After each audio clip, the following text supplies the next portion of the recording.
Alors, on va commencer. Ah, peut-être non, sortie de la salle.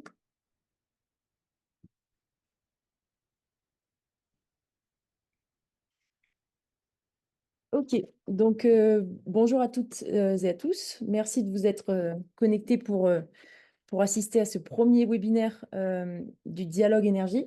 Ah, il y a Mathilde. Euh, voilà, bienvenue aux derniers arrivants. Ok, donc on va débuter, on va ouvrir ce premier webinaire du dialogue énergie. Avec la première thématique abordée, le PCAET, donc Plan Climat Air Énergie Territorial, et les enjeux énergétiques du territoire. Donc on est ensemble pendant environ 1h15. Euh, le webinaire est enregistré et sera diffusé sur le site internet du PETR, donc dans une rubrique spéciale webinaire qu'on a intitulée Les jeudis du dialogue énergie. Donc tout sera disponible, tous les éléments qu'on va échanger aujourd'hui seront disponibles en, sur le site, en lien, en vidéo. Le webinaire va se dérouler donc comme suit. Je vous présente l'ordre du jour. Une rapide présentation du PETR pour ceux qui n'auraient pas été présents aux premières réunions publiques et aux premiers ateliers. Donc, je dirais quelques mots du PETR, qui est à l'initiative de ce dialogue dans lequel s'inscrit cette série de webinaires. Le PETR, c'est donc Pôle équilibre territorial et rural. Ensuite, je dirais quelques mots du contexte et du dialogue énergie en tant que tel. Puis une présentation des intervenants. Donc, on a deux interventions aujourd'hui. Monsieur Olivier Blancheton, qui est chargé de mission transition écologique à l'ADEME. L'ADEME, c'est l'Agence de la transition écologique.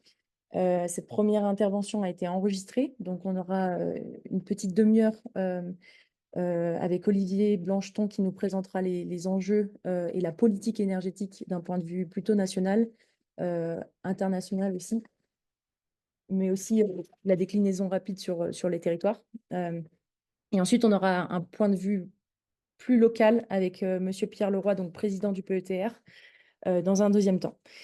Quelques règles d'introduction. Donc, on a le chat qui est ouvert. Donc, vous pouvez d'ores et déjà mettre des questions, des remarques.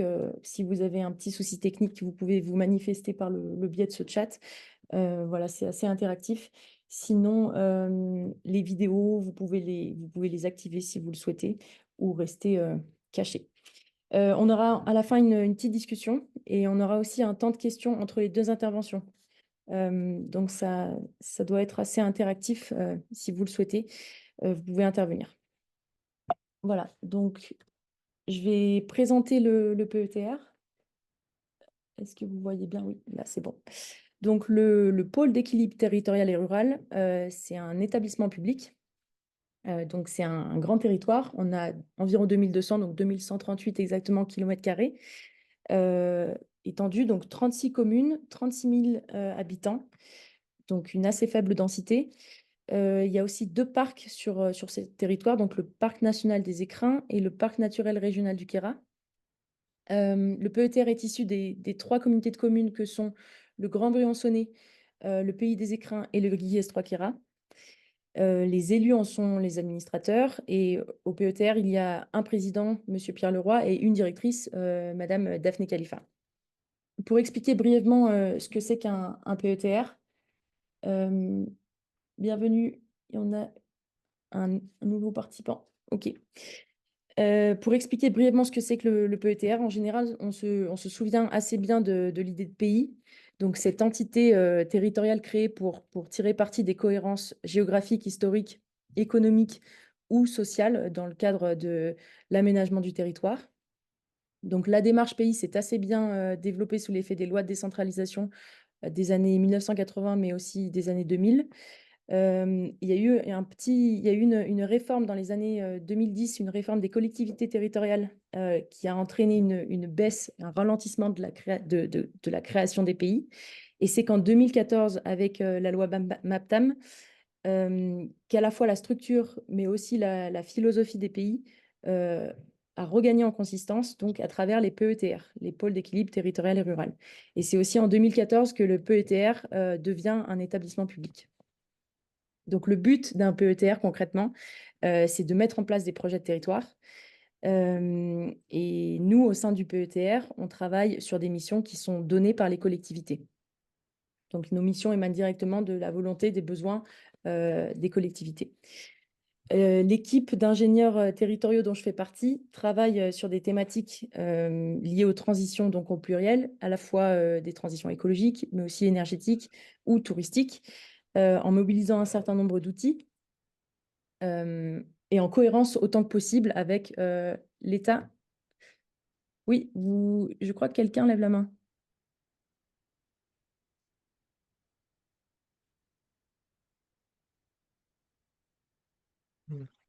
Bon, c'est bon, je continue juste, ouais. Excusez-moi. Alors, donc, en cohérence, je disais que toutes les missions du PETR essayaient d'être, autant que faire se peut, en cohérence avec l'État, la région, mais aussi les différentes instances comme la Banque des territoires, l'ADEME ou encore la Caisse des dépôts. Ce que fait le territoire d'un point de vue énergie va être explicité en deuxième partie de ce webinaire. Je vous présente donc juste ce webinaire s'inscrit dans le cadre du dialogue territorial, comme je l'ai dit. L'objectif général de ce dialogue, l'énergie de votre territoire, c'est d'offrir un espace d'échange pour discuter des enjeux énergie, eau, biodiversité, paysage, avec comme intention finale de parvenir à une réduction des contentieux qui émergent sur le territoire autour des projets liés à l'énergie. Les moyens pour parvenir à cela, c'est d'informer et de former les citoyens à ces enjeux pour qu'ils puissent participer donc de manière éclairée à l'élaboration des orientations énergétiques désirables, donc futures, sur le territoire. Donc, dans un premier temps, on va aborder la question des enjeux énergétiques d'un point de vue national avec Olivier Blancheton, donc de l'ADEME. C'est une intervention enregistrée. Il va nous présenter l'architecture des politiques énergétiques au niveau national, même aussi un petit rappel du niveau international de comment tout cela s'organise au niveau global, avec quelques mots sur la territorialisation des lois énergie notamment. Ensuite, on reviendra ici sur notre territoire avec un focus sur comment tout cela se décline localement. Donc ça sera l'intervention de Pierre Leroy. Et entre-temps, comme je disais un peu en amont, on aura une discussion intermédiaire pour laisser le temps aux questions et pour revenir peut-être sur quelques éléments qui sont présentés, notamment par Olivier Blancheton, qui vont être assez techniques au début. Donc, n'hésitez pas à prendre des notes ou à poser des questions directement dans le chat, même avant la fin de l'intervention, pour qu'on puisse garder les questions et y revenir après ensuite. J'admets une nouvelle personne. Et puis, je lance l'intervention normalement. Donc, bienvenue à la nouvelle personne qui vient d'arriver. On a juste fait une petite introduction et là, on passe à la présentation de l'architecture des politiques énergétiques. Donc, par Olivier Blancheton de l'ADEME.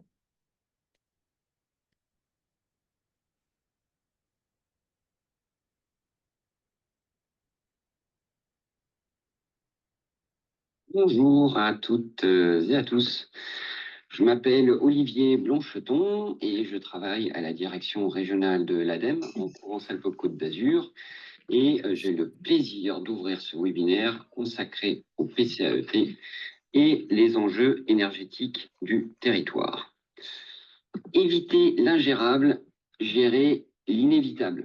Vous avez certainement déjà entendu cette maxime qui constitue les deux jambes, les deux piliers de nos politiques de transition énergétique et écologique, à savoir les politiques d'atténuation et les politiques d'adaptation au changement climatique. Gérer l'inévitable, qu'est-ce que c'est?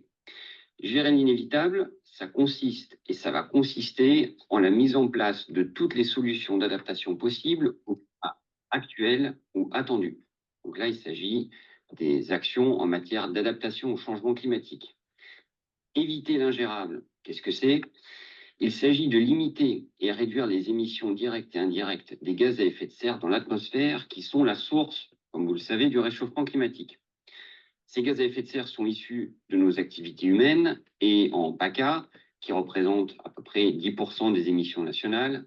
Ces émissions de gaz à effet de serre, elles sont imputables majoritairement au secteur de l'industrie pour 31%, au secteur des transports pour 29% et au secteur de la production d'énergie pour 23%. Pour limiter ces gaz à effet de serre, il n'y a pas de secret, il faut réduire nos consommations d'énergie, améliorer les performances énergétiques et utiliser significativement les ressources renouvelables. Mais une fois qu'on a dit ça, comment est-ce que cela se manifeste concrètement? Quels sont les textes qui permettent à ces grands principes de prendre vie dans notre quotidien via notamment les politiques publiques locales? Sans être exhaustif, je vous propose aujourd'hui un service en 4 plats pour explorer ces questions. Dans un premier temps, en entrée, il sera intéressant de voir comment, au fur et à mesure des décennies, la législation et la réglementation française sur l'environnement et le climat se sont emparées des questions énergétiques. Dans un deuxième temps, pour le plat de résistance, je vous propose de voir comment s'est opérée ces dernières années une décentralisation des politiques énergétiques vers les territoires. Dans un troisième temps, en dessert, je vous propose une plongée dans les subtilités de l'articulation des grandes démarches climat-air-énergie, à la fois au niveau national, régional et local. Enfin, pour terminer sur une note de fraîcheur, je vous parlerai du rôle que joue l'ADEME dans l'accompagnement des territoires sur les questions énergétiques. Tout d'abord, une petite remontée dans le temps au début des années 90, période bien connue des aficionados de Buffalo, des fans d'Oasis, je parle du groupe, pas de la boisson, mais aussi des amoureux du GIEC qui publie son premier rapport. À cette époque, les liens entre les activités humaines et l'augmentation du réchauffement climatique sont encore très loin de faire l'unanimité, avec un argument aujourd'hui bien connu, il s'agit d'un phénomène naturel. Les engagements à cette époque sont de fait soit très généraux ou soit très sectorisés. Quelques exemples. Le sommet de Rio de 1992 voit l'adoption de 3 conventions cadres. Une convention sur le climat, une sur la désertification et une sur la biodiversité. Ce sommet de Rio fait émerger en France le concept des agendas 21 que vous avez peut-être connu au sein de vos territoires. 92 marque aussi le vote de la loi sur l'eau, à l'origine des schémas directeurs d'aménagement et de gestion de l'eau qui existent toujours à ce jour. Il y a également l'application de la directive Habitat à l'origine des zones Natura 2000 qui sont toujours sur notre territoire, ou encore la loi LOR de 1996 sur la qualité de l'air qui est à l'origine des agences agréées pour la surveillance de la qualité de l'air, Atmosud, c'est son nom aujourd'hui, pour ceux qui la connaissent. Au début des années 2000, on commence à voir un frémissement. On commence à s'engager dans des dispositifs, dans des objectifs, avec en 2000 l'afflux de faire-part pour la naissance du Code de l'environnement. Ce code, il rassemble toutes les lois et directives relatives aux droits de l'environnement présentes dans les autres textes et les autres codes. 2004, premier tournant, avec le vote du plan climat national qui définit des actions à mettre en œuvre pour stabiliser les émissions de gaz à effet de serre à leur niveau de 90, donc on parle de stabilisation, et faire baisser les émissions par 4 ou 5 d'ici 2050. Premiers objectifs, c'est un peu timide, mais on commence. Ce plan invite les collectivités à mettre en place des démarches territoriales de baisse de leurs émissions, ainsi que des actions, en tout cas des démarches en matière d'adaptation aux effets du changement climatique. Par contre, au niveau des collectivités, ces démarches-là sont volontaires, elles sont non obligatoires. Donc, c'est déjà un premier pas. En 2005, au fur et à mesure qu'on voit que le réchauffement climatique se réchauffe et définitivement d'origine anthropique, on voit tout simplement les objectifs qui se renforcent. Avec, en 2005, donc l'entrée en vigueur du protocole de Kyoto, et en 2008, l'adoption du paquet climat-énergie de l'Union européenne, avec des objectifs 20-20-20 pour ceux qui sont rappels. Ça veut dire quoi? D'ici 2020, il fallait baisser de 20% les émissions de gaz à effet de serre, il fallait réaliser plus 20% d'efficacité énergétique et plus 20% d'énergie renouvelable. À la fin des années 2000, on assiste là vers vraiment une bascule vers la territorialisation et la sectorisation, on va dire, des mesures. Euh, Avec, je dirais, la première belle pierre angulaire, pardon, il s'agit en 2009-2010 des lois de programmation dites Grenelle 1 et 2 qui font définitivement basculer notre système, on va dire, vers la territorialisation. En tout cas, pour la première fois, on bascule vers une territorialisation assumée. Ce sont deux lois complémentaires et structurantes sur les objectifs à atteindre et les mesures sectorielles à prendre, notamment sur la construction, sur l'énergie, le transport et l'agriculture. Ces lois marquent la généralisation des plans climat. On en a discuté, enfin, je viens de vous les présenter il y a juste quelques minutes, avec cette fois-ci le rajout d'une thématique R, et obligation de réaliser des bilans d'émissions de gaz à effet de serre pour les collectivités de plus de 50 000 habitants. Donc, grosso modo, ça veut dire que si vous êtes une collectivité de plus de 50 000 habitants, vous devez réaliser un plan climat, air, énergie territoriale, ainsi qu'un bilan d'émissions à effet de serre. Donc là, on bascule sur le territoire. Au niveau régional, il y a également la création du schéma régional climat-air-énergie, qui est un outil de planification, donc à l'échelle régionale, élaboré entre l'État et les régions concernant la maîtrise de la demande énergétique, les luttes contre les pollutions atmosphériques, le développement des énergies renouvelables, la réduction évidemment des émissions de gaz à effet de serre et tout ce qui concerne les mesures d'adaptation aux effets du changement climatique. Donc là, on est au début, disons à la fin des années 2000, et en 2015, 5 ans plus tard, il y a un renforcement de ces politiques énergétiques vers les territoires, avec tout d'abord au niveau régional, l'adoption de la loi NOTRe qui crée le schéma régional d'aménagement, de développement durable et d'égalité des territoires à l'échelle régionale. C'est un document qu'on a appelé le schéma des schémas. Pourquoi? Parce qu'il intègre plusieurs schémas qui existaient déjà, comme le schéma régional climat-énergie dont je viens de vous parler. Et, ce SRADET, donc c'est un document de planification qui place la région en tant que chef de file sur différentes thématiques et notamment tout ce qui concerne les questions relatives à la transition énergétique, puisque ce schéma il précise la stratégie, les objectifs et les règles donc, que la région fixe dans plusieurs domaines de l'aménagement du territoire en matière d'air, en matière de changement climatique et notamment de transition énergétique de manière générale. Donc, c'est vraiment le chapeau régional de la politique de transition énergétique.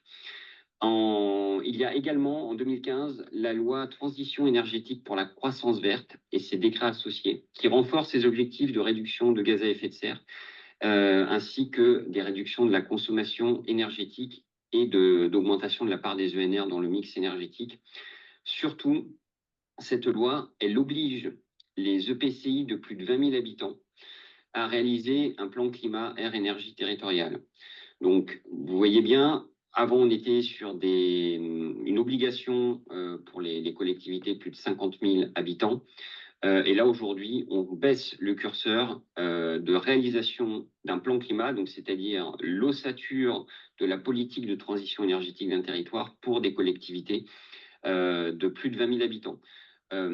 Faut savoir que donc EPCI, donc ces collectivités, on parle des intercommunalités, votre communauté de communes, votre communauté d'agglo. Donc en l'occurrence dans les Hautes-Alpes, c'est plus des communautés de communes, des syndicats mixtes de SCOT.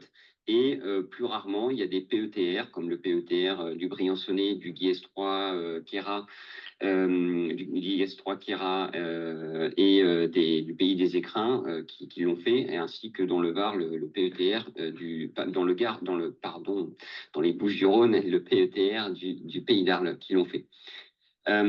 C'est un gros changement puisque du coup, c'est plus de 80% de la population régionale qui est concernée par la mise en place de ces plans climat à cette échelle on va dire des collectivités de plus de 20 000 habitants. En sachant que ces plans climat, c'est mettre en place, élaborer et mettre en œuvre une politique locale de transition écologique, donc sur l'atténuation dont l'énergie évidemment, et l'adaptation au changement climatique. Et cette loi TEPCV, pour les intimes, elle donne véritablement un rôle de cheville ouvrière de la transition écologique aux EPCI. Autant le SRADET donne un rôle de chef d'orchestre, finalement, à la région, autant la cheville ouvrière est donnée aux EPCI. Mais vous pouvez me dire pourquoi c'est finalement cette focale très importante sur les territoires.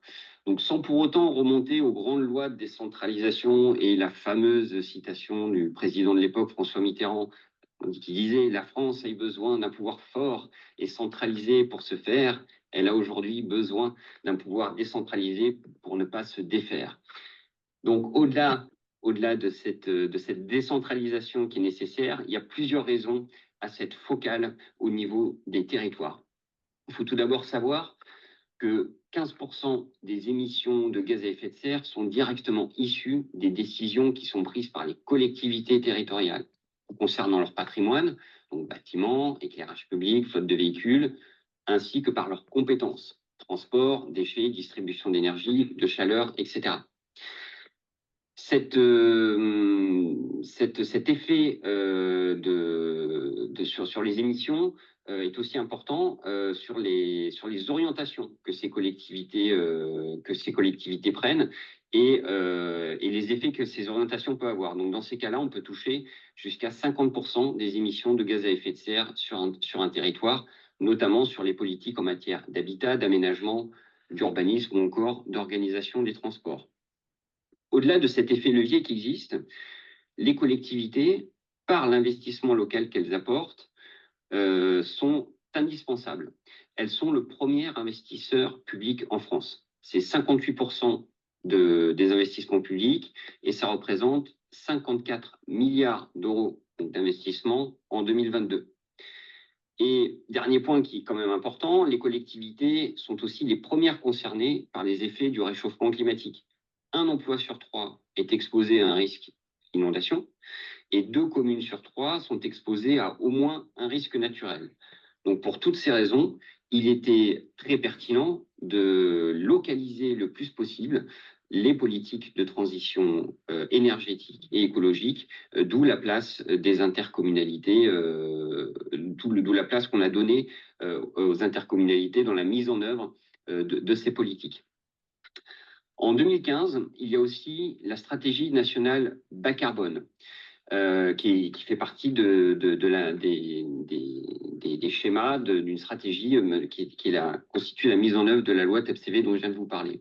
Cette stratégie, elle va encore plus loin que la loi et pour une des premières fois, on donne un objectif de neutralité carbone en 2050 avec des objectifs intermédiaires en 2030. La SNBC, c'est vraiment une feuille de route vers cette neutralité carbone qui passe par la réduction des gaz à effet de serre dans tous les secteurs et au sein également des ménages français.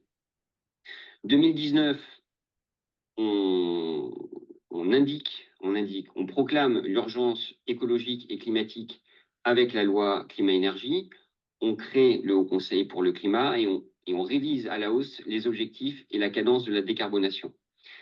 En 2021, rappelez-vous, suite à la Convention citoyenne de 2020, la loi climat et résilience a été adoptée, ainsi qu'en 2022, un plan de sobriété énergétique pour réduire les consommations de l'État de 10% d'ici 2024.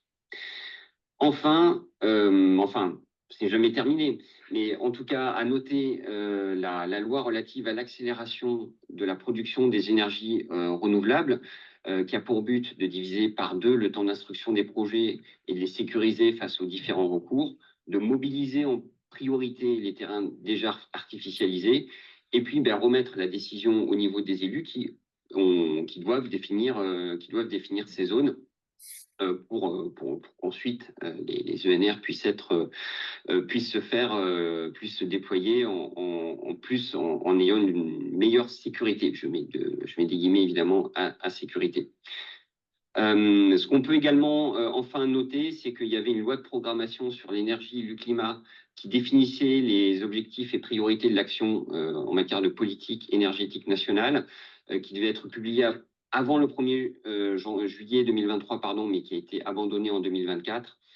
et la prochaine stratégie nationale bas carbone. Donc, je vous rappelle, la stratégie nationale bas carbone, c'est une feuille de route vers la neutralité carbone. Donc là, son troisième volet doit être normalement adopté fin 2024. Voilà un petit peu pour on va dire, un espèce de présentation un peu chronologique de la manière dont on s'est emparé des sujets d'énergie dans les politiques climat, air, énergie. Ce qu'on peut dire avec voilà, ce petit catalogue que je vous ai proposé, c'est qu'on est parti d'abord d'une approche assez parcellaire, puis de plus en plus systématique des questions liées à l'environnement, à l'énergie, au climat. On voit que l'ambition est de plus en plus marquée, mais face encore une fois à l'urgence qui a été décrétée, on voit que les résultats concrets et surtout des résultats évaluables peinent à se traduire. Je vous renvoie par exemple vers le dernier rapport de la Cour des comptes de mars 2004 qui concerne l'évaluation de la mise en œuvre de la loi climat et résilience. Dans ce rapport, la Cour indique que les indicateurs qui avaient été prévus, aujourd'hui, ils ne permettent pas d'effectuer d'évaluation annuelle comme cela a été demandé au regard des objectifs climatiques. Donc, il y a encore pas mal de choses à faire. Vous l'aurez compris au travers de ces premiers éléments, la tâche des territoires n'est pas simple pour la mise en place des différents objectifs.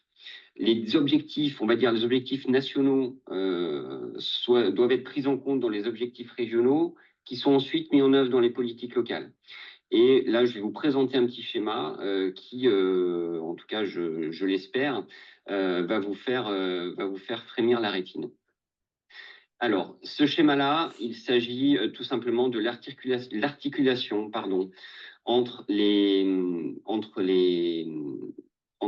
différents schémas dont je vous ai déjà parlé. Donc, vous pouvez voir au niveau national des démarches sur la qualité de l'air, la stratégie nationale bas carbone dont je vous ai parlé, la programmation pluriannuelle de l'énergie, je ne vous en ai pas parlé, mais voilà, sachez qu'elle existe. Et enfin, le PNAC, le Programme national d'adaptation au changement climatique. Donc là, on est sur tout ce qui concerne l'adaptation au changement climatique. Comme vous pouvez le voir, tous les documents doivent se répondre. Ils doivent soit être compatibles, donc ne pas être en contradiction avec les options fondamentales du programme et du document qui est au-dessus, ou soit prendre en compte. C'est-à-dire ne doit pas ignorer ni s'éloigner des objectifs et des orientations fondamentales.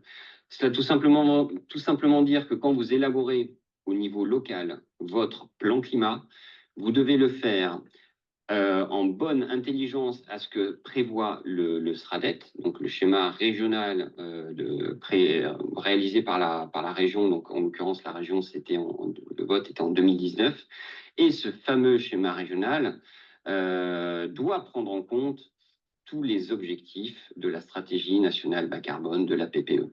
Donc vous voyez, tout est articulé afin que finalement les objectifs locaux soient cohérents avec les objectifs régionaux qui sont cohérents avec les objectifs nationaux.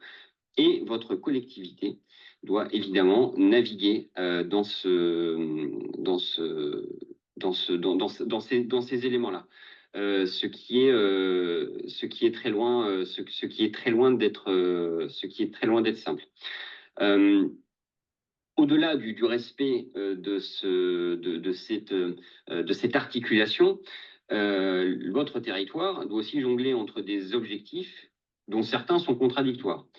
Si je prends par exemple les objectifs de neutralité carbone, on sait que ça implique une forte augmentation des énergies renouvelables et ce développement doit s'articuler avec les enjeux et réglementations en cours en termes de biodiversité, de paysage, de patrimoine, etc. Il n'y a pas de hiérarchisation prévue, réglementaire en tout cas, prévue pour ces enjeux. L'énergie n'est pas supérieure à la biodiversité, qui n'est pas supérieure au paysage. C'est finalement la concertation locale qui va permettre de trouver une harmonie, ou s'il n'y a pas d'harmonie, au moins un arbitrage. Au-delà de, on va dire, cet aspect réglementaire, il faut également bien avoir en tête que les collectivités font face à un coût, celui de la transition écologique. Dans un rapport de mai 2024, l'inspection générale des finances estime à 21 milliards d'euros par an d'ici 2030 les investissements nécessaires pour les collectivités territoriales pour réussir la transition écologique. Dans le détail, ce rapport évalue à 6 milliards d'euros les investissements indispensables pour s'adapter au changement climatique et préserver la vie des écosystèmes, et à 15 milliards d'euros les besoins pour réduire les émissions de gaz à effet de serre. Le coût de la transition écologique représenterait alors près de 40% des dépenses d'équipement des collectivités. C'est un effort, vous l'aurez compris, qui est substantiel.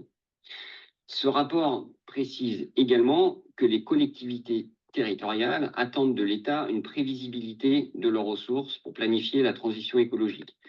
Il y a énormément on va dire, de contrats et de possibilités de financement via l'État, avec notamment un contrat chapeau qu'on appelle le contrat de réussite de la transition écologique, contrat qui évoluera peut-être dans les prochaines semaines ou dans les prochains mois. En tout cas, en tant qu'opérateur de l'État sur la transition écologique, l'ADEME, de ce point de vue-là, a un rôle important à jouer. Pour ceux qui ignorent qui nous sommes, en tout cas qui nous sommes, j'utilise un réel de majesté, donc l'ADEME est un établissement public qui a été créé en 1990 et qui est placé sous la tutelle des ministères de la transition écologique et de la cohésion des territoires, de la transition énergétique et de l'enseignement supérieur et de la recherche. Pour faire simple, c'est le bras armé de l'État pour les questions de transition énergétique. L'accompagnement des collectivités fait partie de l'ADN de l'ADEME, et ce, dans tous les champs d'intervention qu'elle porte. On travaille sur l'énergie, évidemment, l'économie circulaire, l'adaptation au changement climatique, les enjeux d'alimentation, d'agriculture, de mobilité, de biodéchets, bref, et il y en a d'autres. Sur les questions énergétiques, on intervient sous différents angles, auprès des territoires. On apporte notre expertise technique historique sur les énergies renouvelables, qu'elles soient électriques et thermiques, ainsi que sur les réseaux de chaleur associés. Donc là, on est sur l'énergie pure. On apporte aussi de la connaissance. Il y a de nombreuses publications sur la librairie de l'ADEME. Je vous invite par exemple à découvrir la publication intitulée « Réaliser la transition énergétique par le paysage » qui a été mise en ligne le mois dernier, ou encore celle dédiée à impulser une politique de sobriété sur mon territoire qui date de novembre 2023. Donc vous voyez, on a une pluralité d'expertise qu'on met en ligne. On propose également aux collectivités des formations qui sont adaptées, soit au niveau des élus, ou soit adaptées aux charges d'émission, donc les personnes qui travaillent au sein de vos collectivités, qui sont en charge de mettre en œuvre les projets. Enfin, et un point assez important, l'ADEME pilote le programme Fonds Chaleur, qui est le principal outil de l'État pour accompagner la généralisation de la chaleur renouvelable et accompagner la sortie des énergies fossiles. Ce fonds chaleur, en 2024, il est doté d'une enveloppe de 820 millions d'euros qui permettent de financer de l'investissement ainsi que de l'animation. Mais pour vous, en fait, si je devais vous indiquer comment l'ADEME, comment cette aide, cet accompagnement de l'ADEME se manifeste dans les Hautes-Alpes, je pourrais aujourd'hui vous dire que tous les projets de chaleur renouvelable, donc je parle là de biomasse, de géothermie, de solaire thermique, de chaleur fatale et des réseaux qui sont associés, tous ces types de projets sont accompagnés et financés de A à Z, quelle que soit leur taille, et ce, grâce à un partenariat qu'on a avec le syndicat d'énergie du 05. Pour faire simple, le syndicat d'énergie est votre guichet unique pour tous les projets de chaleur renouvelable que vous pouvez avoir. Tous les types de porteurs sont éligibles, à l'exception des particuliers qui ont un propre système d'accompagnement, et les services de l'État, puisque l'ADEME étant un établissement public, l'État ne finance pas l'État. Le syndicat d'énergie, donc, qui accompagne déjà les collectivités dans ce travail, il fait aussi partie du réseau Les Générateurs, qui est cofinancé par qui est cofinancé par l'ADEME, et c'est un réseau de conseillers qui aide à la montée en compétences des collectivités et à l'émergence de projets photovoltaïques et éoliens avec les territoires. L'ADEME également soutient Énergie partagée. Énergie partagée, c'est une structure qui promeut le développement des projets de production d'énergie citoyenne. Il y en a plusieurs dans le département des Hautes-Alpes, notamment sur Gap ou encore le gros projet sur l'aérodrome de Tallard. Voilà en quelques mots, en quelques minutes, ce que je pouvais vous dire sur l'architecture des politiques et les enjeux liés à la mise en œuvre des plans climat. J'espère que ces informations vous seront utiles et qu'elles vont nourrir les échanges voilà, que vous aurez avec le PETR et de toute façon que vous aurez dans la mise en œuvre à votre échelle de la transition écologique. Je vous souhaite une très bonne fin de webinaire et je laisse la parole maintenant à Pierre Leroy. À bientôt. Au revoir. Voilà donc pour la première intervention. Donc il y a beaucoup d'informations qui sont assez techniques. Olivier Blancheton n'est pas avec nous ce soir, mais on peut essayer de répondre aux questions, de discuter du contenu ensemble, de faire un premier point d'étape. On ne s'est pas présenté aussi, on n'a pas fait de tour de table, mais dans cette salle virtuelle sont présents donc Pierre Leroy, président du PETR, qui interviendra après, qui pourra répondre aussi aux questions, et Niels Ferrand et Mathilde Boissier, qui sont les deux scientifiques qui accompagnent le dialogue d'un point de vue méthodologique et d'un point de vue scientifique aussi. Voilà, donc c'est vrai qu'on n'a pas fait de petit tour rapide de présentation, mais l'audience peut quand même répondre à un certain nombre de questions, ou au moins on peut essayer de discuter collectivement le contenu qui vient d'être proposé. Voilà, alors si on peut ouvrir les micros, vous pouvez poser des questions dans le chat directement. J'en ai proposé deux, mais on peut aussi juste dire des remarques générales ou des ressentis sur ce qui vient d'être présenté. Voilà. Donc là, c'était une architecture assez globale, mais quand même précise aussi d'un point de vue local de comment les politiques énergétiques peuvent se transposer dans les territoires. Est-ce que ça vous a semblé assez clair et est-ce que vous... Ouais, il y a une main qui s'est levée. Là, ah non. Oui, bonsoir. Bonsoir. Est-ce que vous m'entendez bien? Oui, très bien. Ok, super. C'était une présentation très instructive, mais en même temps hyper technique. Enfin, surtout pour moi qui suis un expert des administrations.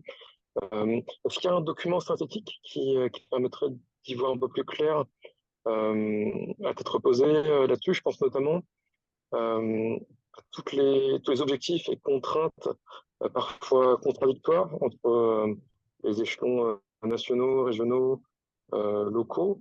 Il y a beaucoup d'acronymes là-dedans et avoir un document de référence pour se pencher là-dessus, la tête reposée, ce serait bien utile. Oui, c'est ce qu'on se discutait avec l'équipe en interne aussi, c'est qu'on pense faire des petites fiches récap avec, en recensant les grosses infos, en faisant peut-être aussi une sorte de catalogue, enfin de dictionnaire avec les acronymes, peut-être une sorte de référencement de tous ces termes avec leur traduction. Je ne sais pas si Pierre Leroy voulait réagir. Oui, bonsoir à toutes et à tous. Déjà, je vous remercie de participer parce que c'est important que vous soyez là.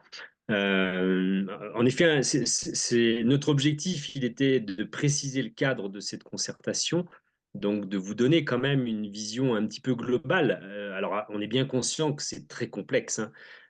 Et nous, on le vit en tant qu'élus tous les jours, cette histoire. Donc, mais en même temps, il fallait, pour nous, c'était important que vous ayez une vision de ce qui se passe et de comment ça fonctionne. Donc, on est un peu entre deux. Alors, on était bien conscient que c'était chargé, même si Olivier, très sympathique, a fait un effort pédagogique, hein, mais on savait que ça serait lourd. D'ailleurs, mon intervention qui suit, moi, je l'ai fait évoluer par rapport à ce que j'avais envisagé. Elle sera très pratique, très concrète pour que justement vous puissiez respirer entre les deux. Dans la réalité, ce qui nous importe, en fait, pour pouvoir évoluer dans ce dialogue territorial, c'est véritablement le PCAET. Et ça, le PCAET, Olivier vous a présenté la vision globale, mais vous avez ce PCAET qui est sur le site internet du PETR, où là, il est très pédagogique, détaillé, chiffré, où là, vous avez vraiment la feuille de route du territoire. Donc, à la limite, pour moi, je pense que stratégiquement, c'est surtout ce document qui est important, même s'il n'est pas récent, parce qu'en fait, le diagnostic date déjà de quelques années, hein. 2016, 2017, on va en parler tout à l'heure, mais il nécessite d'être réajusté. Donc, il y a aussi des scientifiques qui travaillent sur ce sujet-là pour donner des visions plus d'aujourd'hui. Mais c'est vraiment ce document qui, pour vous, va être un petit peu en ligne de mire, quoi. Et puis en plus, tout ce qu'on va faire tous ensemble pendant l'année qui va venir, va permettre justement de transformer ce PCAET, de le mettre encore plus à notre main. Donc voilà, l'essentiel, je pense, le document le plus important, c'est celui-là. Après, si vous avez des questions plus précises, alors les acronymes, en effet, hein, ça c'est, on essaie d'éviter le plus possible de les utiliser.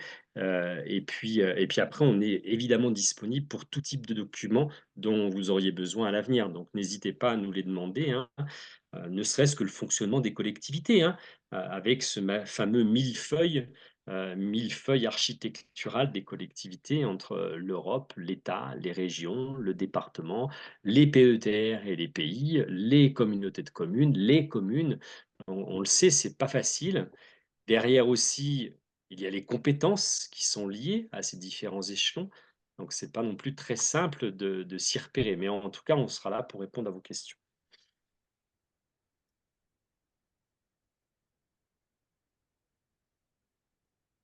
Merci.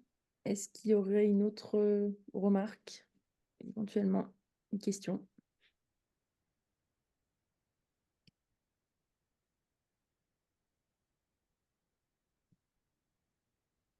Sinon, on peut passer à la deuxième partie. Ok. Ouais. Très bien. Donc, oui, comme je le disais, on essaie de tracer un chemin, de vous montrer un paysage pour que vous puissiez comprendre de quoi il s'agit et puis que vous puissiez derrière réagir et avoir une vision à la fois de son territoire, de ses objectifs. Donc là, ce soir, je vais un peu décliner concrètement ce dont nous a parlé tout à l'heure Olivier. Euh, c'est clair que le plan climat, air, énergie territoriale, il est au centre, hein, de cette mobilisation sur le territoire. C'est vraiment le document stratégique. C'est pour ça que je vous invite vraiment à aller voir à la fois le diagnostic, mais aussi derrière toutes les actions qui sont prévues, qui sont très détaillées. Et je trouve, j'ai encore reparcouru cet après-midi le document, je le trouve très pédagogique et intéressant. Et vous allez apprendre, vous allez avoir beaucoup d'informations sur votre territoire. Euh, Ensuite, ce que souvent les citoyens ignorent, c'est ce qui se passe dans les territoires, sur même leur propre commune. Assez récemment, je suis allé, moi je suis donc président du PETR, mais je suis aussi à la communauté de communes du Briançonnais et j'ai rencontré les 13 communes du Briançonnais, les 13 maires, et on a passé avec des techniciens 2 heures dans chaque commune pour qu'ils nous expliquent ce qu'ils ont fait sur la transition écologique ces dernières années et les projets qu'ils envisagent de mettre en œuvre. Et c'est assez surprenant parce qu'en fait, on voit qu'il y a une vraie mobilisation sur le territoire, et que depuis 15 ans, bah, ce territoire, on ne peut pas dire qu'il est en avance, mais en tout cas, il est beaucoup moins en retard que beaucoup d'autres. La démarche, elle est loin d'être parfaite. Je ne suis pas là pour mettre des bons points à qui que ce soit. Ceci étant, les collectivités locales, les mairies, vos communes, les communautés de communes sont quand même très clairement en mouvement. Heureusement d'ailleurs, hein, parce qu'on l'a dit tout à l'heure, hein, Olivier en a parlé, la montagne est particulièrement vulnérable. Dans une période où il y a une augmentation de 1 degré de température, nous, on double la mise. Quand il parle de gérer l'inévitable et d'éviter l'ingérable, ben, c'est bien de ça dont il s'agit. Donc, à travers peut-être que vous avez entendu parler de la GEMAPI, la gestion des milieux aquatiques et la prévention des inondations. Donc, ça, c'est un vrai sujet sur nos territoires et on l'a vu encore très récemment avec les glissements de terrain, avec toutes les catastrophes qu'on dit naturelles, mais qui, pour la plupart, sont d'origine anthropique, c'est-à-dire d'origine humaine. C'est-à-dire que c'est bien nous qui sommes à l'origine de la plupart des catastrophes, en particulier liées à l'augmentation de CO2 et à la fonte, en particulier des glaciers. Donc voilà, là, la question qui est devant nous en tant qu'élus, c'est à la fois l'adaptation. Donc vous avez souvent entendu ce terme-là au niveau national, comment les territoires doivent s'adapter, les territoires, qu'ils soient littoraux, en bordure de mer, comme d'altitude, parce que c'est vraiment les premiers à être touchés. Donc cette adaptation, elle est nécessaire, mais ce qu'on a malheureusement tendance à oublier, c'est l'atténuation. Comment baisser la production de CO2? Qui est à l'origine de la catastrophe climatique.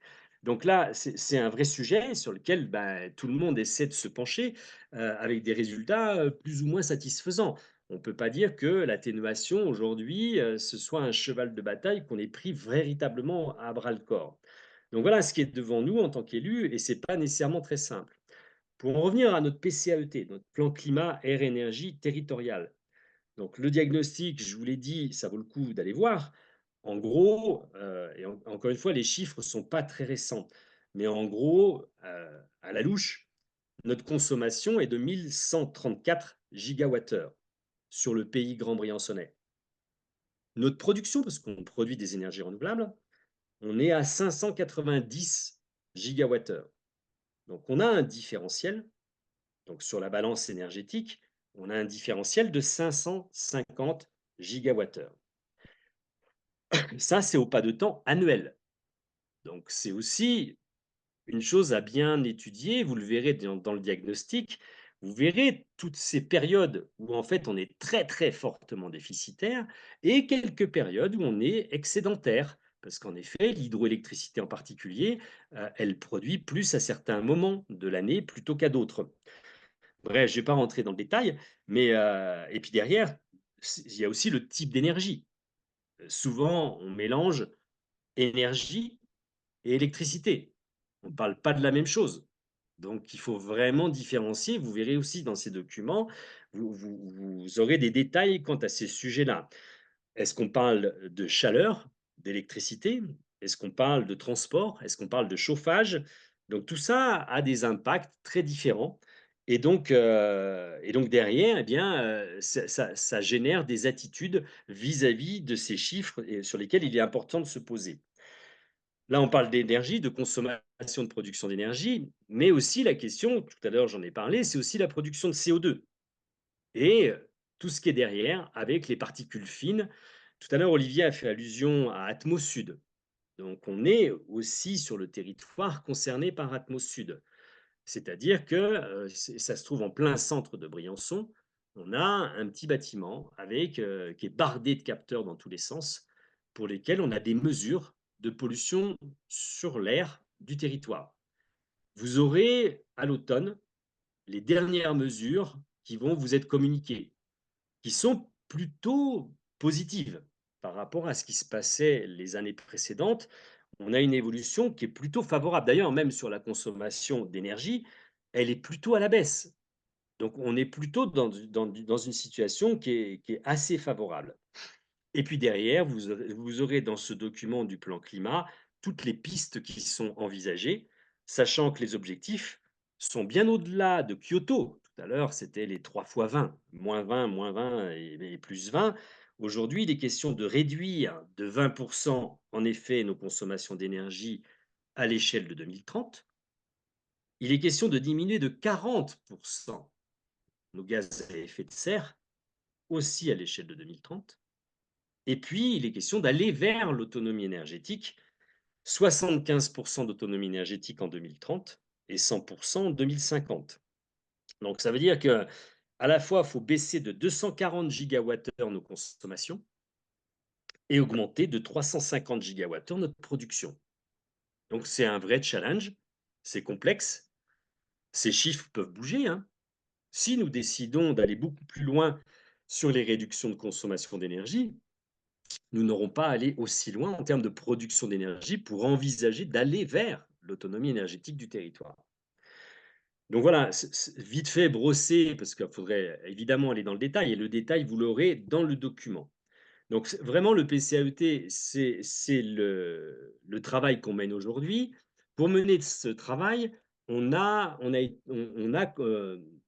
contractualisé avec l'ADEME à travers un contrat d'objectif territorial qu'on appelle le COT, contrat d'objectif territorial. Et là, dans ce contrat, vous avez aussi des documents sur le site internet. On travaille avec les 3 communautés de communes, sachant que la seule qui est obligée, c'est celle du Briançonnais, parce qu'elle a plus de 25 000 habitants. Donc, c'est les seuils obligatoires. Et les 2 autres, de façon volontariste, parce que ça fait 12 ans qu'on travaille ensemble sur ces sujets d'énergie, le Pays des Écrins et le Guiers 3 Queyras ont choisi de nous rejoindre et de travailler à l'échelle du PETR sur ce plan climat.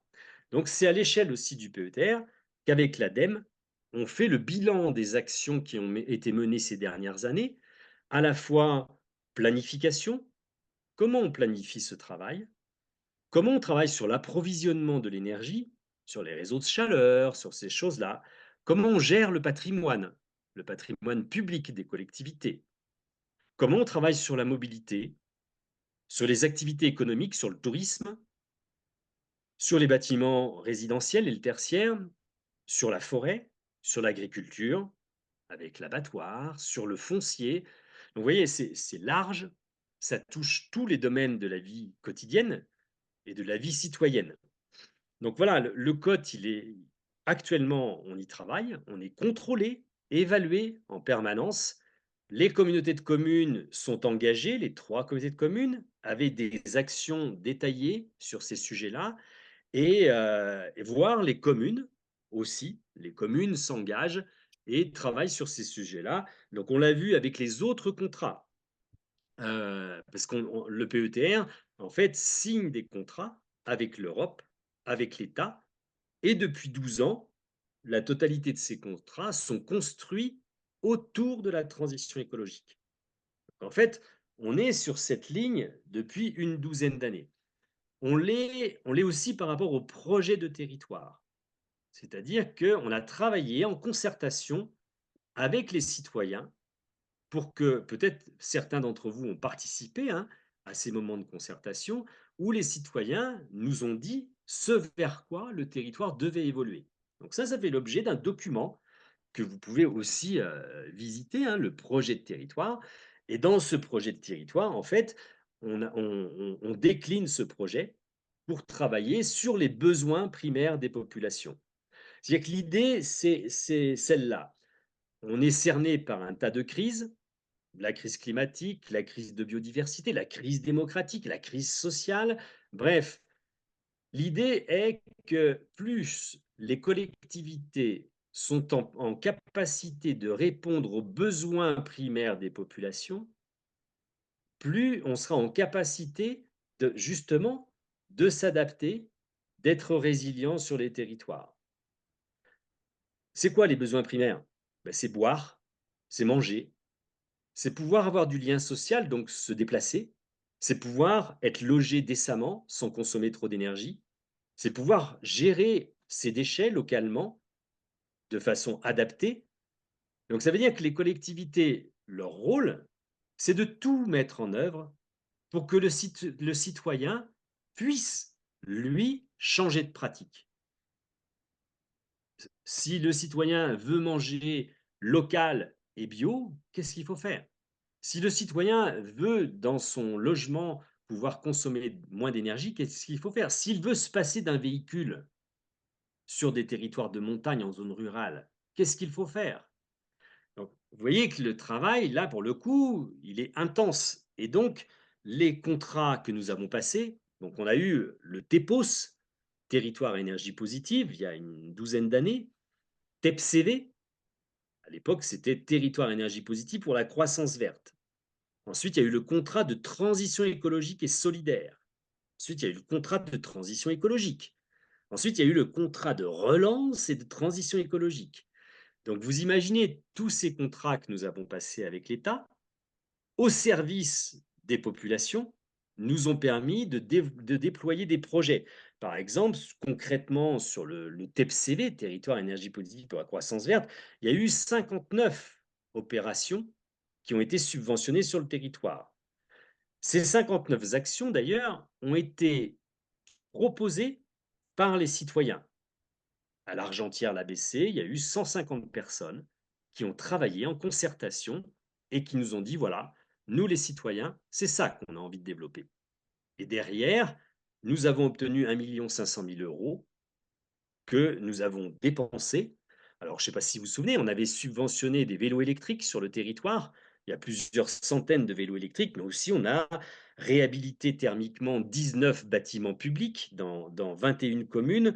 On a travaillé sur l'éclairage public. Donc, sur les 36 communes du territoire, 31 communes éteignent l'éclairage public. En général, c'est entre minuit et 5 heures. D'autres ont réhabilité aussi leur éclairage public. Donc tout ça, c'est les travaux que nous avons menés. On a aussi fait des raccordements à des réseaux de chaleur. Tous ces travaux ont été menés grâce à des contrats que nous signons avec l'État. Donc encore une fois, ils viennent là successivement abonder sur le financement de ces projets. Et puis, pour terminer, on a aussi, et vous devez le connaître parce qu'on a souvent communiqué dessus, on a un contrat qui s'appelle le contrat Leader, qui lui n'est pas avec l'État, mais avec l'Europe et avec la région. Donc ça fait maintenant une quinzaine d'années qu'on est porteur de ce contrat, qui lui aussi a été co-construit. C'est-à-dire qu'il y a une centaine de citoyens qui ont participé à la définition de ce contrat. Qu'est-ce qui est bon pour notre territoire? J'ai présenté ce document à l'Europe et à la région, pour lequel nous avons été sélectionnés, pour lequel on a plusieurs millions d'euros à disposition. Et donc, pendant 6 ans, on déploie des projets au service des entreprises, au service des associations, des particuliers et des collectivités pour déployer des projets, mais toujours connectés à la transition écologique. Donc là, c'est l'ensemble des missions que nous menons au sein du PETR pour essayer de faire avancer les lignes et de faire que petit à petit, on ait un territoire qui soit plus adapté aux enjeux qui nous touchent, en particulier sur la crise climatique, mais aussi la crise de biodiversité. Donc voilà, c'est loin d'être parfait. On est mobilisé, il y a beaucoup de travail, les enjeux sont considérables, mais on a des solutions. On sait qu'est-ce qu'il faut faire, comment mettre en œuvre ces solutions sur les territoires. Voilà, je suis à votre disposition pour répondre à vos questions, vous donner plus de détails, parce que là, j'ai parlé largement et rapidement, mais n'hésitez pas à me poser des questions. Tout ce qui vous passe par la tête, on est là pour ça. À vous.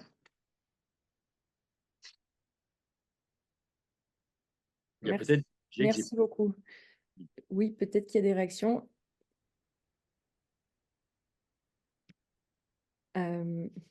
Voilà, donc là, c'est le temps de discussion finale, d'échange. Il nous reste environ 15 minutes. Donc, vous pouvez y aller. Oui. N'hésitez pas. Il faut réactiver votre micro, monsieur Zonguero. Et je vais arrêter le partage pour qu'on nous voit. Voilà, ça y est. Je vous écoute. Ah, il a rééteint son micro.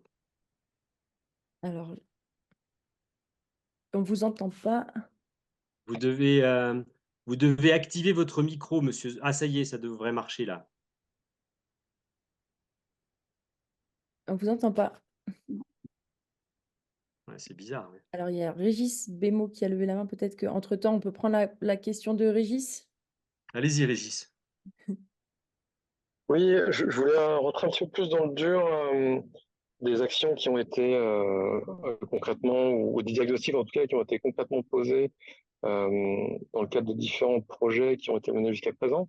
Alors, si je me souviens bien du diagramme des consommations d'énergie, il me semble que le transport arrivait en premier devant le chauffage, sauf erreur de ma part. Donc, je me demandais s'il y avait déjà eu des choses qui avaient été réalisées sur le transport. Vous avez parlé des vélos électriques. Je me demandais s'il y avait des choses qui avaient été faites à plus grande échelle. J'imagine que dans le transport, il y a une grosse part qui est liée au transport nécessaire pour accéder aux stations de ski. Est-ce qu'il y a des choses qui ont été faites à ce niveau-là? Alors, par rapport à tout à l'heure, vous parliez des pourcentages. Le résidentiel, c'est 36%, les transports, c'est 29% et le tertiaire, c'est 32%. Donc là, on parle à l'intérieur de notre territoire, évidemment, hein. C'est calculé à l'intérieur même du territoire. Plus précisément sur la mobilité, donc on aborde ce sujet de la compétence. Tout à l'heure, j'en ai pas parlé. C'est là aussi, c'est assez complexe. C'est-à-dire que les collectivités locales ont une compétence générale, mais beaucoup de compétences ont été transférées aux intercommunalités.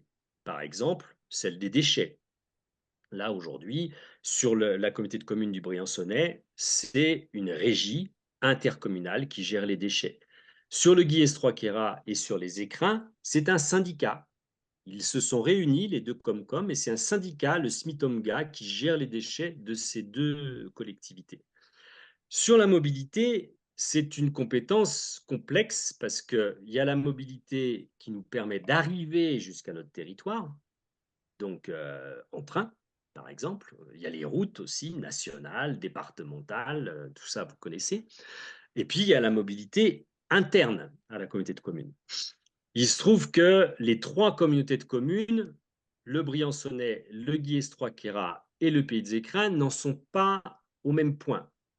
Chacune a travaillé, d'ailleurs, dans le plan climat, ça c'est bien mesuré.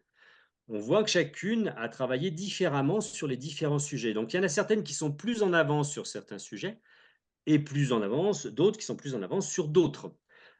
Concernant la mobilité, celle qui a particulièrement bougé ces derniers temps, c'est celle du Briançonnais, parce qu'elle a pris la compétence totale du transport sur le territoire. C'est-à-dire qu'elle a récupéré le transport scolaire qui était pourvu par la région, elle l'a récupéré pour la communauté de communes.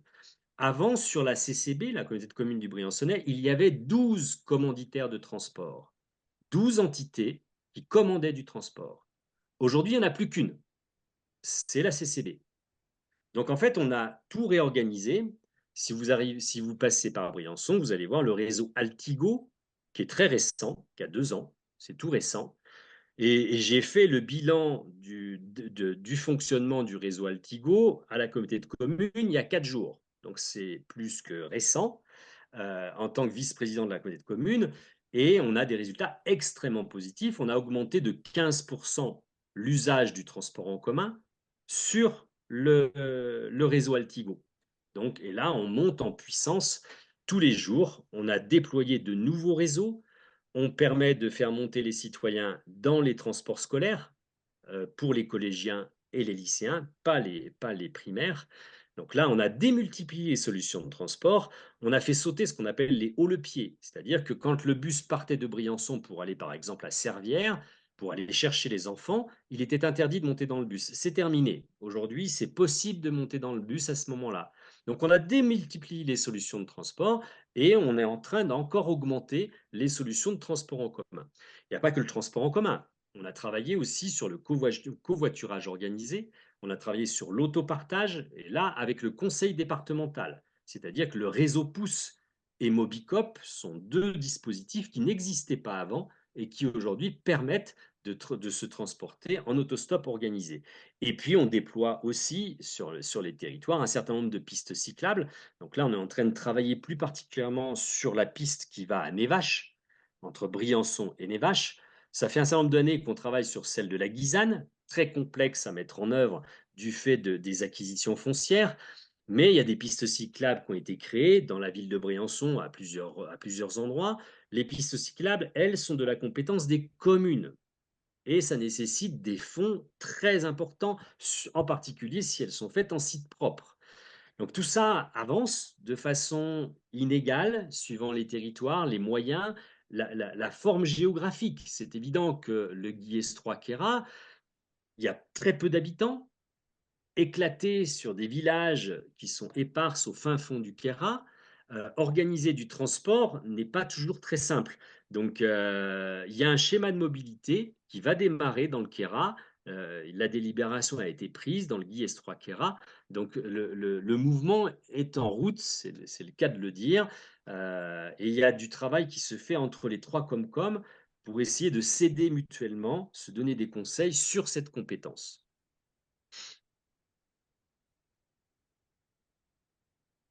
Je ne sais pas si je suis pas rentré trop dans le détail non plus parce qu'il y a peut-être d'autres questions.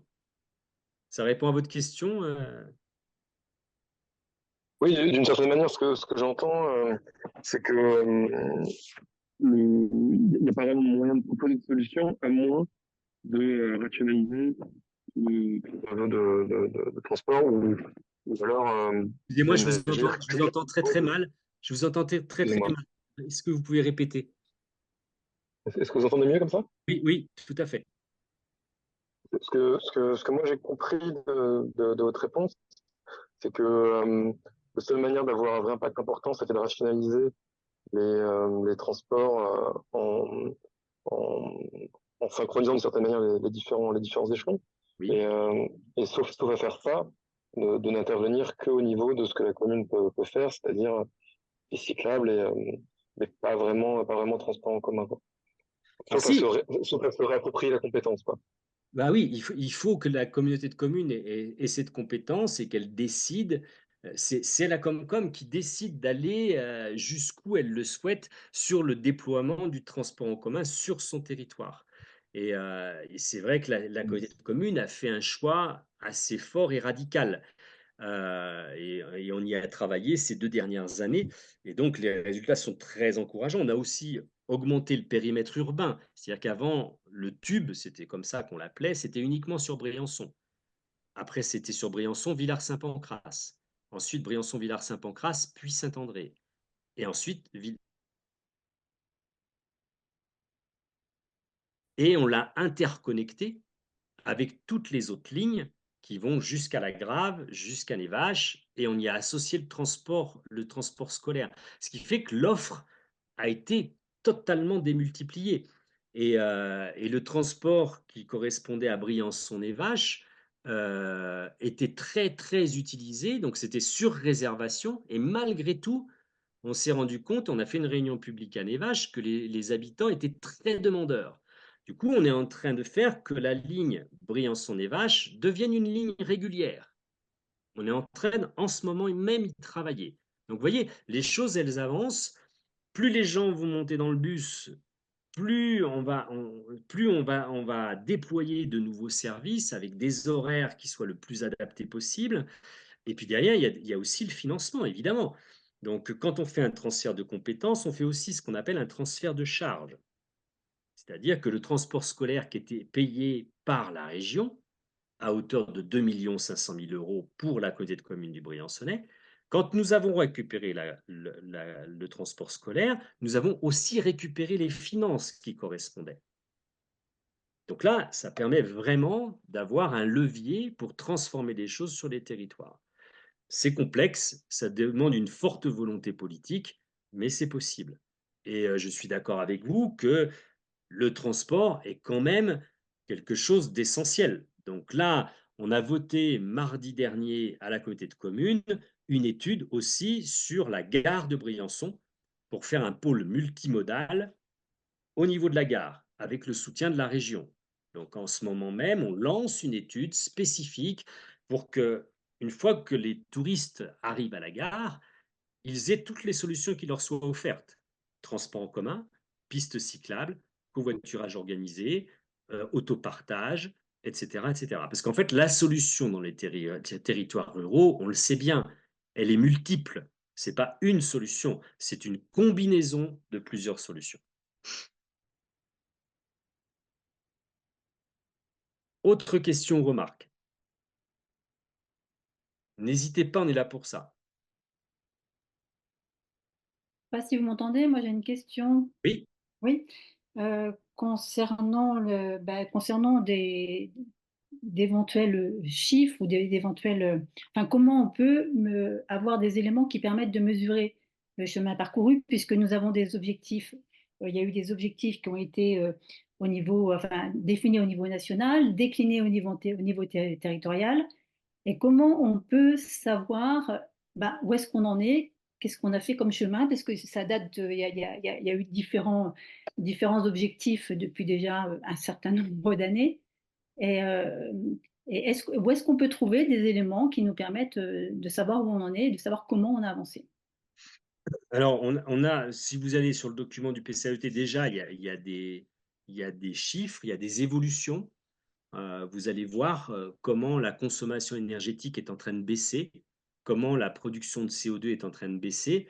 Maintenant, la fiabilité de ces chiffres aujourd'hui, c'est clair qu'elle est loin d'être parfaite.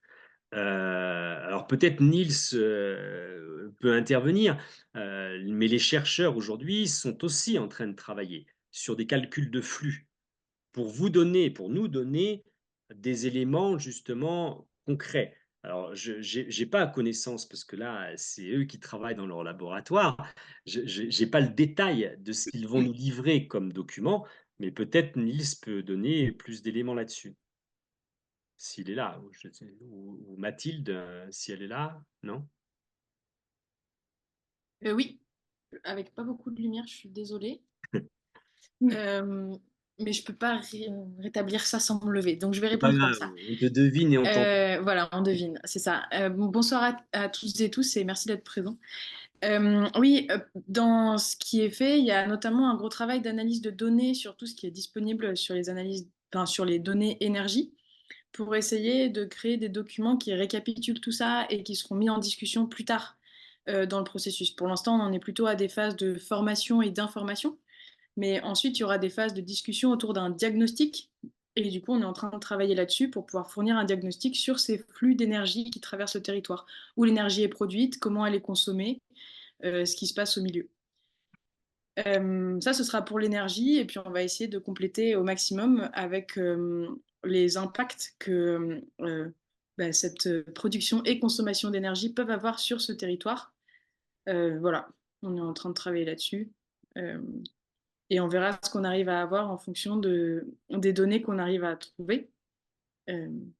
Voilà, je ne sais pas si ça répond à la question. Et puis, Oui, questionnaire, alors encore une fois, déjà dans le plan climat, hein, allez voir, il y a déjà des choses, même si elles ne sont pas parfaites, encore une fois, mais ça vous donne quand même. Enfin, moi, j'y ai trouvé pas mal mon compte déjà en allant me balader sur le site, et ça permet déjà de comprendre où on en est.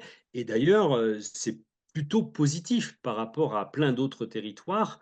On ne peut pas dire que le Grand Moyençonnais est catastrophique, loin de là. C'est plutôt très positif, à la fois en termes de sobriété, alors tout en sachant qu'on est quand même en zone de montagne, avec des périodes de chauffage qui sont importantes, plus que dans le sud. Donc on a des consommations de chauffage qui sont plus importantes que partout ailleurs dans la région. Mais ceci étant, en dehors de ça, on a des résultats plutôt positifs. Puis en termes de production aussi, parce qu'avec avec l'hydroélectricité en particulier, on a quand même des productions assez importantes. Ce n'est pas le cas de beaucoup de territoires. Ok. J'irai voir dans ce plan climat. Ok. D'ailleurs, oui, j'ai fait pour que le site, j'ai demandé aujourd'hui pour qu'il soit plus facile à trouver. Normalement, il doit être directement sur la page. Avant, c'était un peu plus difficile de le trouver. Normalement, là, ça doit être plus simple. Je crois que Monsieur Zonguero, vous aviez une question à poser tout à l'heure. Est-ce que votre micro fonctionne maintenant?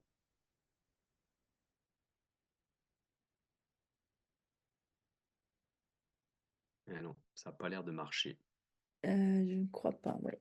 Il a un problème avec son micro parce qu'on le voit qu'il parle, mais proposais dans le chat de quitter et de réintégrer la salle virtuelle en faisant entrer par l'audio. Mais bon, c'est. sinon, oui, on aura aussi, la Niels Ferrand me signale, on aura aussi des chiffres qui vont émaner du COT, là, du contrat d'objectif territorial de l'ADEME, parce que Marine est en train de aussi mesurer un certain nombre de choses sur ce qu'ont fait les collectivités à ce jour, quels sont les résultats, et tout ça, c'est coaché par l'ADEME. Donc, on va avoir là, dès le mois de septembre, plus d'informations aussi, hein, par rapport à la question précédente.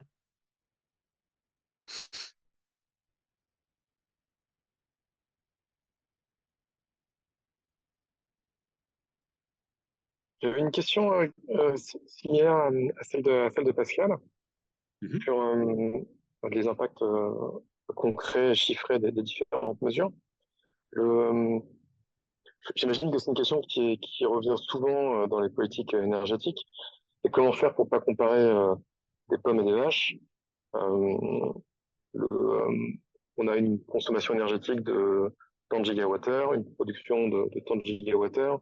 En même temps, on veut influer sur le transport. Vous avez mentionné que on a 15% de transport, d'utilisation du transport public en plus. C'est très bien, ce 15%, mais c'est pas converti dans une unité qu'on parvient à comprendre. Est-ce que ça nous permet d'économiser tant de gigawattheures? Du coup, je me demandais, est-ce qu'on avait une unité commune dans laquelle on pouvait discuter, sachant que on n'est pas des professionnels et donc avoir une unité même simplifiée, voire simpliste, ce serait bien pratique pour réussir à discuter entre nous. Ben, je pense que les scientifiques qui bossent sur ces sujets-là, leur rôle, là, leur mission, ça va être quand même aussi de faire que ce soit pédagogique, accessible, compréhensible. Les calculs de flux qu'ils ont montrés. Alors après, oui, tout est complexe, hein. Il y a des choses qui sont difficiles à mesurer. Mais par exemple, tout à l'heure, je vous parlais d'Atmos Sud. Ah là, c'est très clair, hein. Les mesures de pollution atmosphérique qu'on va vous faire parvenir en septembre-octobre, c'est très, très, très clair. On voit l'évolution ces dernières années, très positive, à la fois parce que bah, les nouveaux moteurs sont plus du tout les mêmes, à la fois parce qu'il y a un petit peu plus de vélos électriques, à la fois parce qu'il y a plus de vélos, il y a plus de voitures électriques, il y a plus de vélos électriques, il y a plus de déplacements sur le territoire autre que par le pétrole. Donc ça, on voit les résultats. Et en plus, il se trouve que tout à l'heure, je ne vous l'ai pas dit, mais toute la flotte de la communauté de communes, des camions poubelles et des bus a été changée. C'est-à-dire qu'on a on ne fonctionne plus avec les mêmes carburants. Et donc là, c'est avec des biocarburants. Ces biocarburants qui alimentent nos bus et nos camions poubelles sont des biocarburants qui sont faits à partir d'huile de friture et à partir de carcasses de viande des abattoirs. Et donc, la baisse de CO2 liée, elle est de 90%. Sauf qu'on est obligé de faire un mélange 50-50 avec du carburant classique. Donc, on baisse de 45% véritablement le CO2 avec nos transports en commun et nos transports de déchets. Donc tout ça cumulé, alors c'est pas simple hein, d'avoir là ça sera des grandes masses, hein, mais c'est difficile d'avoir des éléments très très précis. J'espère que les scientifiques seront en capacité de nous les donner, ouais. Et si je peux peut-être juste compléter, Oui, euh, oui, enfin, on donnera ce qu'on sera en mesure de donner parce que bah, on fera ce qu'on sera capable de faire jusque-là et la science peut des choses, mais pas tout. En revanche, ce sujet sur l'appréhension des données et le fait que on va faire en sorte qu'elles soient suffisamment, enfin, qu'elles soient compréhensibles pour pouvoir en discuter. Nous, c'est un des enjeux scientifiques aussi de ce projet, d'arriver à faire discuter autour de ces flux énergie un ensemble de citoyens et de citoyennes qui ne sont pas nécessairement qui n'ont pas nécessairement d'expertise sur ce sujet. Ça fait vraiment partie des enjeux pour nous. Donc non seulement des ateliers accompagneront ces phases de diagnostic et ces discussions sur le diagnostic, mais en plus de ça, on va continuer ce temps de formation auquel appartient ce webinaire. Il y a déjà eu des formations sur la participation, sur l'eau.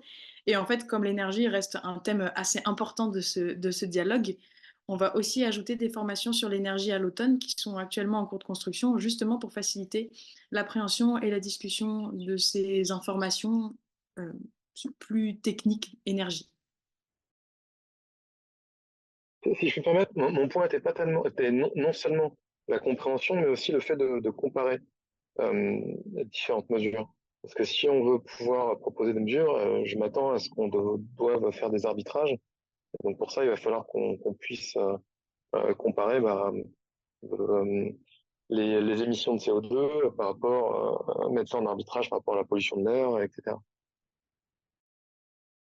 Oui, ok. Et à ce sujet-là, en fait, ben, évidemment, c'est difficile à comparer, voire même parfois incomparable, ne serait-ce que parce que les mesures sont différentes et puis que les critères sont différents. Donc, ça impose de choisir ce qu'on va prioriser. Ceci dit, pour être, enfin, nous, on ne peut pas être expert de toutes ces mesures-là. Et donc, il y a aussi un conseil scientifique qui va nous aider à ça, euh, pour faciliter enfin, pour être sûr qu'on ne passe pas à côté d'un sujet qu'on aurait et de quelque chose à comparer qu'on aurait oublié de comparer. Et je pense qu'au niveau des ateliers à mettre en place, cette question de comparer ce qui n'est pas vraiment comparable et prendre des décisions avec plein de critères différents, mais qui se positionnent sur des enjeux différents et donc qui sont difficilement comparables, ben, ça fait partie un peu de l'expertise de l'ingénierie de la participation euh, que Niels porte là, mais ça fait aussi partie des objectifs du projet. Donc, ouais, c'est une très bonne remarque en tout cas. On l'a en tête et on va essayer de faire au mieux à ce sujet. Et Niels ajoutait aussi qu'une des difficultés qu'on a, c'est sur le chauffage, pour déjà obtenir des informations qui soient fiables. Donc, il y a un questionnaire d'ailleurs qui vous est proposé, hein, pour avoir des informations sur le chauffage au bois, sur tout ce qui concerne la filière bois, etc. Parce on est un petit peu en difficulté sur ces chiffres-là. Sur le reste, c'est un peu plus simple. On a eu des contacts avec Enedis, on arrive à avoir des données sur l'électricité, c'est beaucoup plus simple. Mais sur le chauffage au bois, c'est pas simple. Oui. Oui, moi j'aurais une question sur les émissions de gaz à effet de serre, mais que je vais appeler importées, c'est-à-dire les émissions, pas les émissions liées donc à la vie du territoire, au fait qu'on vive sur ce territoire, mais les émissions liées justement, notamment au tourisme. Et est-ce qu'on arrive à les différencier, à les évaluer? Parce qu'on peut effectivement agir sur nos émissions plus facilement que sur les émissions, notamment liées au transport ou liées à une augmentation de la population pendant un certain temps sur le territoire. Oui, oui, c'est évidemment une très très bonne question, surtout sur nos territoires qui sont ultra touristiques. Donc, et c'est des sujets qui ont déjà été abordés d'ailleurs, hein, en particulier avec les stations de ski, évidemment, hein. Donc là, aujourd'hui, nous, on est en capacité de mesurer là localement. On a une petite idée, hein, du global. Si on parle du transport en avion pour venir des pays de l'Est, venir faire du ski chez nous, c'est clair que là, on ne joue pas dans la même cour, quoi. Donc, c'est des sujets, même si on aura peut-être du mal à évaluer, mais on aura des données, je pense. Mais c'est surtout, ça sera l'objet de débat. Et c'est ça qui est intéressant, parce que ben, on n'est pas seul au monde et chacun doit faire sa part. Et ce sujet-là, évidemment qu'il est important, qu'il va falloir qu'on puisse en discuter, en débattre tous ensemble. C'est aussi une économie locale, avec tout ce que ça comporte, tout ce que ça peut dire. Il y a la problématique des résidences secondaires aussi, hein, qui est pas anodine, hein, sur les territoires, avec un bilan carbone qui est pas, oui, qui est important. Donc, on va évoluer dans ces discussions tous ensemble. Ah, je crois qu'on vous entend, Monsieur Zonguero, cette Ça y fois. est, Ça y est. vous m'entendez là? Oui, j'ai fait ce que vous m'avez dit. J'ai éteint, j'ai rallumé. Oui, vous avez dit qu'on produisait à peu près la moitié de l'énergie que l'on consomme sur le territoire là. Pouvez-vous nous dire quels sont les moyens principaux de production d'énergie sur le territoire? Les moyens de production, ils sont simples. Après, moi, je ne suis pas rentré dans le détail du diagnostic parce qu'il est à votre disposition sur le site, parce que ça fait quand même pas mal de pages. Ah Euh, oui, je ne l'ai pas détaillé pour pas prendre tout le temps avec ce ça. sont les PCAET, c'est ça? Oui, c'est ça. C'est ça. Donc, dans le diagnostic du PCAET, vous avez précisément toutes les productions hydroélectriques massivement sur le territoire. C'est ça, évidemment, mais c'est Mhm. massif. La production photovoltaïque, elle est dérisoire. Je n'ai pas noté les chiffres là, mais vous les avez tous dans le diagnostic.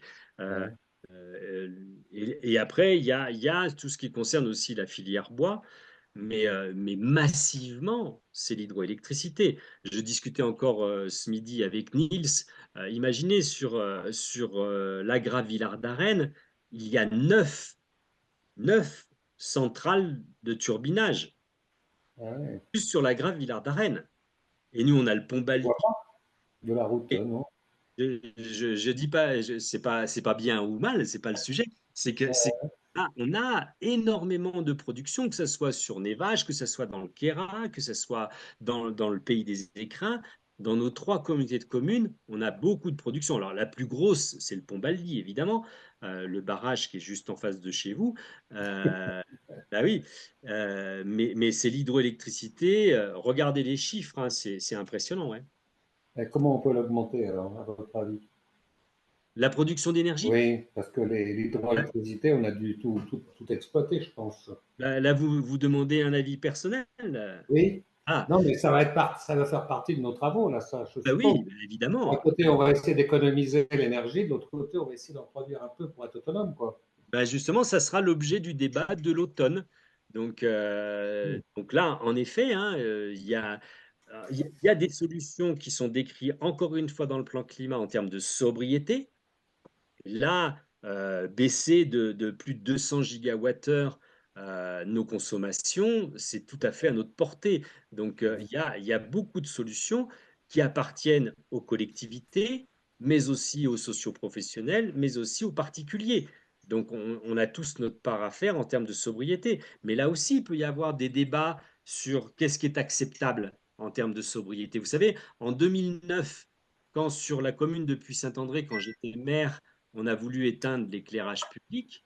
En 2009, on a eu une pétition qui était de gens qui étaient totalement opposés. Et puis, 5 ans plus tard, c'est devenu évident. Donc, il y a ces sujets aussi d'acceptation sociale. Quels sont les choix qui sont bons pour le territoire? Et l'objectif, c'est véritablement de faire parler les citoyens, mais de façon éclairée, des données fiables pour en parler. Et là, ça va devenir intéressant. Là, on nous montre, par exemple, un diagramme, un diagramme de flux des énergies produites, importées et consommées dans le PETR en 2019. Donc là, vous pourrez regarder hein, en détail hein, qu'est-ce qui est rentré chez nous en carburant, en produits pétroliers. Bah là, vous avez les centrales hydroélectriques là, qui sont notifiées juste en dessous. Le Et puis, bleu, là. Mhm. ouais, il y a un tout petit trait centrale photovoltaïque 0,28. Centrale hydroélectrique, c'est 33,1. Donc, voilà, ça donne une idée. Hein. Et puis, il y a Mhm. quand même la production d'énergie thermique à 16,6 avec les réseaux de chaleur. Il y a un petit peu de solaire thermique en dessous. Enfin bref, vous aurez quand même ces données qui vont vous être fournies. Avec le ensoleillement, là, photovoltaïque, ça pourrait. Vous êtes Mais occupé de ça, oui, oui, non? bien sûr, il y en a déjà beaucoup Ici, hein. sur notre territoire. On pourra en discuter dans le détail. Hein. Sur le photovoltaïque, il y a aussi des impacts. Donc, il y aura un webinaire aussi sur les impacts de la production des énergies renouvelables. C'est pour ça que ça reste des compromis. Quel type de compromis nous allons choisir entre, oui, dans la sobriété et dans la production d'énergie renouvelable. C'est ces compromis qu'il va falloir qu'on essaie d'affiner. Donc là, on nous montre, vous voyez, il y a plein de documents qui sont sur le site où vous avez matière à travailler, hein, ça c'est sûr. Hein. Oui, d'accord. Merci. Est-ce qu'il y a d'autres questions? Je vois qu'il est 21h30. Donc, C'est bon. je crois que c'était l'heure qu'on avait prévue, Wajma, pour Oui, clore. on a dépassé un peu parce qu'on avait dit 21h15, mais et juste pour Régis, je ne sais pas si vous avez vu la réponse de Niels Ferrand dans le chat. pour comment comparer ce qui n'est pas vraiment comparable en termes de données. Alors, il dit que classiquement, on utilise un référentiel de consommation domestique annuelle qui donne de bons équivalents. Donc, ramener aux consommations familiales est une bonne base de comparaison. Je ne sais pas si ça... Voilà, si ça Et puis, éclaircit. il y a la question hein, sur, c'était Annette, je crois, tout à l'heure, hein, sur justement le transport extérieur à notre territoire, mais qui est généré par le tourisme qui est sur le territoire. Tout ça, il faudra qu'on travaille tous ces aspects-là. Ouais. Mm. Donc, super. S'il n'y a pas d'autres questions, on va clôturer ce premier webinaire.